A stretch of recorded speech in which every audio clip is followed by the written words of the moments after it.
Hello and welcome friends. बहुत बहुत स्वागत करता हूं आपका पाइथन सीखने की सीरीज में। और आज की वीडियो क्लास को लेकर के है।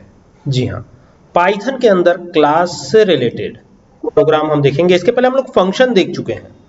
आपको याद होगा फंक्शन किस प्रकार से काम करता है, ये मैंने बताया था। इस बार बात क्लास की हो रही है। तो सबसे पहले वीएस कोड या पाइचार्म या ट्रेडिशनल आइडियली भी यूज कर सकते हैं। तो चलिए इस बार क्यों ना ट्रेडिशनल आइडियली को ही यूज कर लिया जाए। तो ये ट्रेडिशनल आइडियली ओपन कर लिया हमने।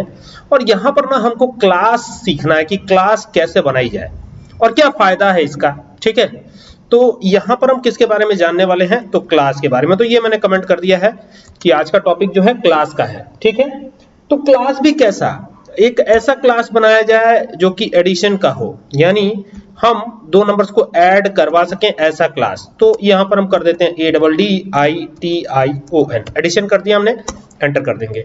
अब ये क्लास हमारी बन गई।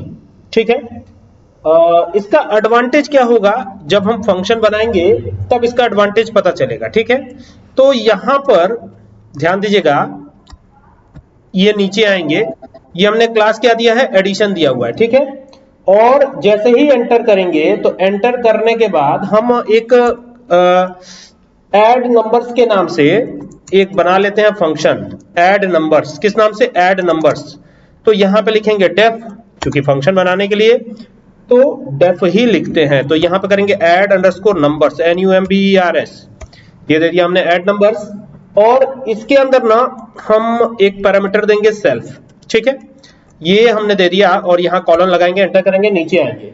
अब यहाँ पर क्या करना है, आपको एक वेरिएबल बनाना है n नाम से। कोई भी नाम आप दे सकते हैं, ABCD कुछ भी दे सकते हैं, मैंने n दे दिया है। ठीक है, समझ में आ रही है बात। अब देखिए यहाँ पर इंटीजर टाइप का डेटा टाइप हम लेंगे, इनपुट फंक्शन का यूज करेंगे और ब्रैकेट ओपन करेंगे। ये तो जनरल सी बात हो गई।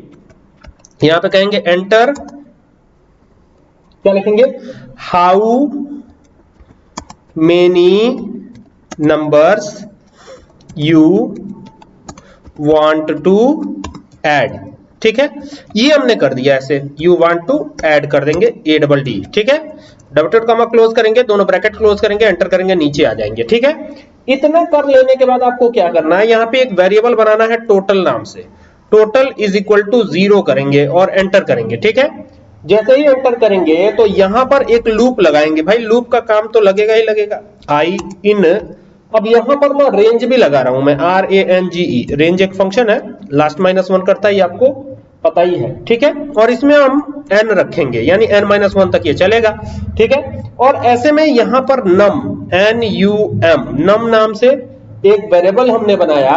और इसमें भी हम क्या करेंगे, num is equal to int, यहां पे लिखेंगे int INT input INPUT, enter, यहां पे लिखेंगे डबल डॉट कॉमा में एंटर अ नंबर। ठीक है, ये हो गया और ये दोनों ब्रैकेट्स क्लोज हो जाएंगे। इतना तो क्लियर है ना। अब यहां पर एक वेरिएबल बना रहा हूं ताकि जो भी चीजें टोटल में जाए वो नम में ऐड होती जाए। तो यहां पे हम लिख देते हैं total is equal to total plus num की जो वैल्यू है इसमें ऐड होती जाएगी और टोटल का रिजल्ट आता जाएगा। ठीक है, इसके बाद क्या करना है, ध्यान दीजिएगा इधर। इसके बाद क्या करना है कि अब हम सीधे आएंगे ये जो फॉर है इसके नीचे। ठीक है, और फॉर के नीचे आकर के क्या करना है आपको, ये देखिएगा यहाँ पे प्रिंट लगाना है, ये लगा दिया प्रिंट, ब्रैकेट ओपन करेंगे और ब्रैकेट ओपन करने के बाद यहाँ पे लिखेंगे total is double dot comma close और यहाँ पे टोटल TOTAL। भाई टोटल जो बनाया हमने वेरिएबल वो स्मॉल टोटल है, कैपिटल नहीं है, स्मॉल ही है, तो यहाँ पे स्मॉल ही रखेंगे। ठीक है, और यहाँ पे ये टोटल हो गया। इसके बाद क्या करना है, इसके बाद हमें ऑब्जेक्ट बनाना है, यानी अब हम क्या करने जा रहे हैं, अब हम जा रहे हैं ऑब्जेक्ट बनाने। ठीक है, तो ऑब्जेक्ट भी कैसे बनाएंगे, तो ऑब्जेक्ट भी ऐसे बनाएंगे कि यहां पर देखिए, मैं लिख भी देता हूं, कमेंट कर देता हूं, ऑब्जेक्ट क्रिएशन। हम क्या करने जा रहे हैं, ऑब्जेक्ट क्रिएट करने जा रहे हैं। अब देखिएगा ऑब्जेक्ट कैसे क्रिएट होगा, यहां पे लिखेंगे OBJ, किसी भी नाम से आप कर सकते हैं, मैंने OBJ ही कर दिया है। ऑब्जेक्ट बनाना भी जरूरी, क्योंकि ऑब्जेक्ट जब तक बनाएंगे नहीं तब तक जो है आप यूज नहीं कर पाएंगे। ठीक है, तो यहाँ पे एंटर करते नीचे आता है, फिर से OBJ नाम से ऑब्जेक्ट बना रहा हूं, एक मिनट, ये था obj इज इक्वल टू, और यहां पे देखिए ध्यान दीजिए एडिशन, ये था हमारा, यहां पे आएंगे एडिशन नाम से क्लास बनाया है तो यहां एडिशन लिखेंगे, ठीक है। ये लिख दिया addition, bracket open bracket close, ठीक है। अब नीचे आएंगे, जैसे नीचे आएंगे ना तो यहां पे अब क्या होगा, फंक्शन कॉल जैसे करते हैं आप, तो यहां पे लिखेंगे obj डॉट एड नंबर्स, जो फंक्शन हमने बनाया है उसको यहां पर कॉल करेंगे, ठीक है। और ये ब्रैकेट ओपन और क्लोज हो। देखो ऑब्जेक्ट क्रिएशन, ये ऑब्जेक्ट है, ठीक है, बिना ऑब्जेक्ट के आप रन नहीं करा पाएंगे।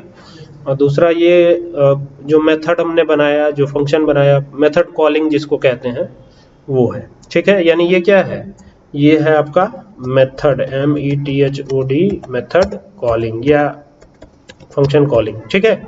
और ये ऑब्जेक्ट क्रिएशन है, यानी यहाँ पे ऑब्जेक्ट बनाया गया है, यही है, ठीक है। कमेंट कर दिया हमने, और यहाँ पे अब रन करा लिया जाए, इसको रन करा लिया जाए। क्लास 1 नाम से ऑलरेडी सेव कर रखा है, इसको रन कराते हैं। ये रन कराया, आ गया। कितने नंबर्स को ऐड कराना चाहते हो? 4 नंबर, यहाँ 4 लिखते हैं। कह रहा है एंटर अ नंबर, तो 5 एंटर कर दिया, फिर आ रहा है एंटर अ नंबर, फिर एंटर किया, फिर एंटर किया, 4 ही नंबर था ना, कितना हो गया? 3 हुआ है, तो फिर ये हो गया 4, आ गया टोटल। समझ में आया कि नहीं? देखो कितना आसान है ये। अच्छा, इसको अगर 2 बार अगर कर दिया जाए तो क्या होगा? जैसे अगर मान लो कि इसको हम 2 बार लिख दें यही चीज, जैसे इसको कंट्रोल C करके यहाँ पर अगर हम इसको 2 बार कर दें तो क्या होगा? चलाया जाए, देखते हैं क्या होता है, कुछ पता चलेगा ही। हालांकि प्रोग्राम तो पूरा सही है। अब ये फिर वही चीज आया है, तो 6 नंबर्स को ऐड करना है, तो ये 66 हो गया, ये हो गया, ये हो गया, ये हो गया, ये हो गया और ये हो गया, ऐड कर दिया, फिर दोबारा आ रहा है, ठीक है। यानी जैसे आपने क्लास बनाया, काफी चीजें, अब जैसे इस बार 3 को ही कराना है, तो पहला नंबर, दूसरा नंबर और तीसरा नंबर हो गया, ऐड करके दे दिया। देखिए कितना आसान बना दिया इसने चीजों को, ठीक है। जितना चाहे उतना नंबर आप ऐड करिए, आपके ऊपर डिपेंड है आप कितना नंबर ऐड कराना चाहते हैं, ठीक है ना। समझ आ गया? बनाइए इसको।